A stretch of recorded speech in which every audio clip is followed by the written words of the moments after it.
The extremes a man will go for a woman is unlimited. Like, just really sit there and think about it. Is there anything that'll really stop a man from getting a woman that he truly wants? You know, since the beginning of time, there's been stories about thirsty niggas doing the absolute most. A great example of this is Julius Caesar. This nigga fell so hard for Cleo that he risked his own life just to support her. Like, really think about it. This nigga went to war in a country that wasn't his just because Cleo had cheeks. But you know, later on he got killed and she moved on instantly to a nigga named Mark. But you know, this is just one out of the possible billions of stories that die over time about what a man will do for a woman. And it's sad to say that in 2026, men are still losing their lives over puss. Just listen to what Pac had to say in the 90s. Niggas need to stop giving these all the attention. That's why niggas is dying now.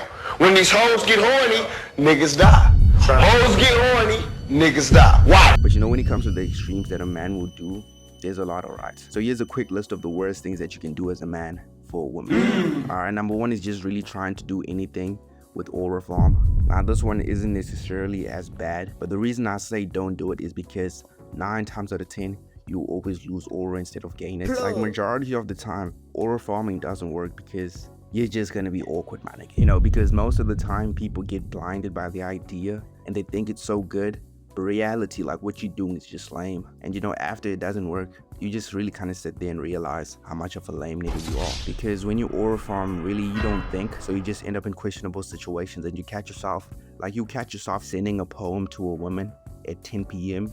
thinking you're Shakespeare, just to wake up at 9 a.m. and realize that you might have just been a drunk nigga. But even in the rare case that it does work to get the attention, you still have to put in more work hard. Still to be happy about.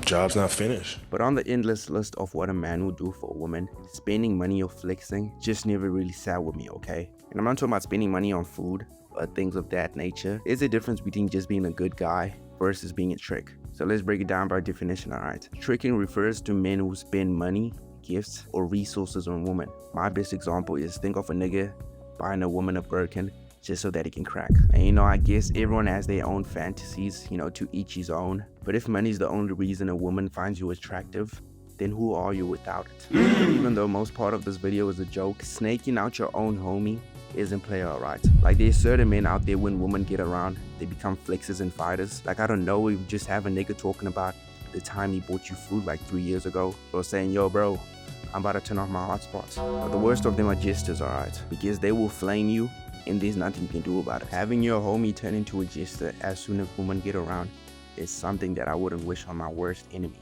alright? But real talk, don't backdoor your homie for some chicks, alright? And also, don't be a judger, bro. Don't be a judger.